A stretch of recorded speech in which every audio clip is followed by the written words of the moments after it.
di sini saya akan merefleksikan hubungan pertemanan saya dengan teman saya yang berinisial Y. Oke, di sini aku mau cerita sedikit tentang salah satu pertemanan yang paling berarti dalam hidupku. Udah kurang lebih 6 tahun yang lalu, aku berteman dengan dia. Teman yang sampai sekarang masih ada dan selalu jadi orang yang spesial buat aku. Kita kenal dari masa-masa pondok dulu. Dari awal kita udah deket. Lemari kita pun kita saling bersampingan. Dan hampir setiap hari kita ngobrol, saling cerita, atau sekedar duduk bareng. Satu hal yang paling aku ingat sampai sekarang adalah kebiasaan kita pas waktu jam makan. Kita sering banget makan sepiring berdua. Mungkin buat orang lain aneh, tapi buat kami yang anak pondok itu hal yang sangat bikin kita makin dekat. Dan lucunya setiap kali orang tua salah satu dari kita datang pas hari penjengukan kita dan bawain lauk dari rumah, pasti langsung dibagi berdua, nggak pernah pelit dan nggak pernah lupa satu sama lain. Tapi hubungan kami nggak cuma sebatas bagi-bagi lauk aja. Dia selalu support aku dalam banyak hal. Kalau aku butuh bantuan, dia selalu ada. Bahkan pernah rela nungguin aku lama cuma karena aku belum siap buat ikutan kegiatan pondok. Dan aku juga ngerasa aku pun juga ngelakuin hal yang sama buat dia. Kita saling jaga, saling bantu, dan saling mengerti satu sama lain.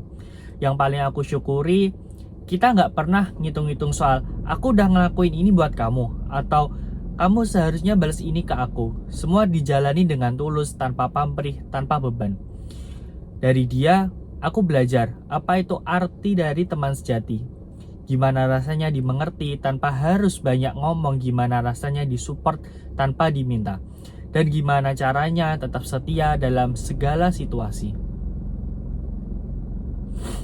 Jadi ya buat aku, dia bukan sekedar teman biasa. Dia adalah bagian dari perjalanan hidupku di pondok dulu. Orang yang pernah dan masih ada di titik penting dalam hidupku saat ini. Terima kasih temanku buat semua hal kecil dan besar yang pernah kita lalui bareng. Semoga pertemanan ini terus bertahan sampai kapanpun itu. Tapi di balik cerita yang kelihatan manis itu sebenarnya ada juga tekanan dan stres yang secara gak sadar aku rasain. Salah satunya adalah perasaan tanggung jawab dalam menjaga hubungan ini tetap seimbang. Karena kami sudah saling terbiasa berbagi dan mendukung. Kadang muncul rasa khawatir, takut mengecewakan dia, atau takut gak bisa ada di saat dia butuh. Apalagi di lingkungan pondok yang padat dan penuh aturan.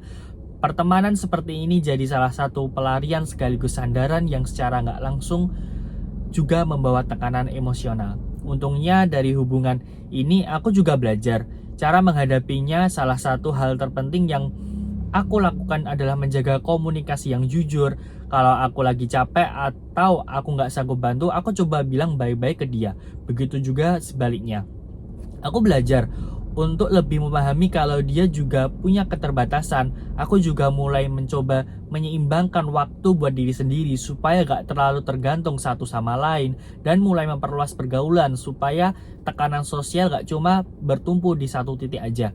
Kalau aku hubungin dengan teori pertukaran sosial saat ini, pertemanan kami bisa dibilang seimbang, yang sehat. Kami sama-sama saling memberi makanan, waktu, perhatian, dan dukungan, dan semua itu dilakukan tanpa pamrih. Gak pernah ada hitung-hitungan tanpa ngasih apa atau siapa yang banyak berkorban.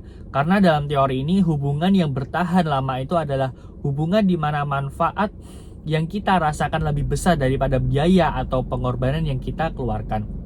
Dalam kasusku ini, aku dengan dia, rewardku adalah rasa aman, nyaman, dan dimengerti.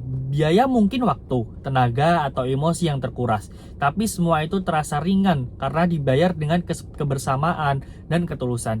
Jadi dari pengalamanku ini, hubungan pertemananku ini, aku belajar bahwa pertemanan yang sehat bukan soal seberapa sering kita bareng-bareng, tapi seberapa besar kita saling support dan saling mengerti tanpa perlu imbalan. Dan disitulah arti pertemuan sejati yang juga memperlihatkan bagaimana teori sosial itu bisa kita temui dalam kehidupan sehari-hari. Sekian, terima kasih.